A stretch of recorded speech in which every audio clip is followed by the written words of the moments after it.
बघतोय की ओबीसींचं नेतृत्व करणारे ओबीसी नेते लक्ष्मण हाकेंवर हल्ला करण्यात आल्याचा आरोप आहे। त्यांची गाडी अडवल्याचा आरोप आहे। चहा पिण्यासाठी थांबलेले असताना यावेळेस हल्ला झाल्याचं त्यांनी म्हटलेलं आहे। नीरा लोणंदच्या दिशेने जात असताना नीरा इथं अचानक काही लोकांनी लक्ष्मण हाकेंची गाडी अडवली।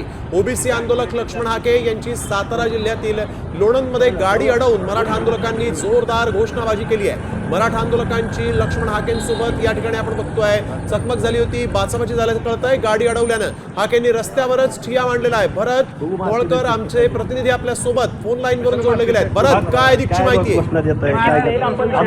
ज्या पद्धतीने लक्ष्मण हाकेंनी आरोप केला आहे की त्यांची गाडी नीरा कडून लोणंदकडे जात होती। सातारा जिल्ह्यातील हे ठिकाण आहे आणि चहा पिण्यासाठी थांबले असताना त्यांच्यावरती हल्ला झाल्याचा आरोप त्यांनी केलाय। त्यांची गाडी अडवून मराठा आंदोलकांनी त्यांच्या गाडीसमोर जोरदार घोषणाबाजी केली। एक मराठा लाख मराठाच्या घोषणा देण्यात आल्या। त्याबरोबरच या सगळ्यानंतर पोलिसांनी मराठा आंदोलक आणि लक्ष्मण हाके यांच्यामध्ये मध्यस्थी केली। मात्र यावेळी लक्ष्मण हाकेंनी थेट रस्त्यावर बसत ठिय्या मांडल्याचं आपल्याला पाहायला मिळत आहे।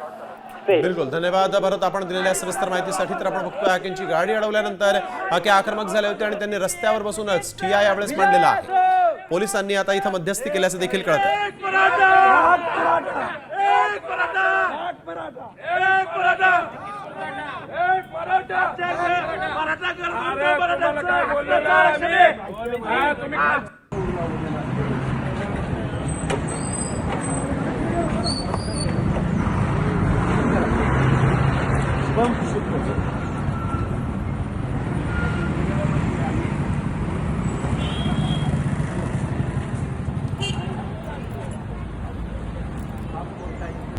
आता isakal.com आहे देशातील नंबर 1 ची मराठी न्यूज वेबसाईट। प्रत्येक अपडेटसाठी isakal.com ला नक्की भेट द्या।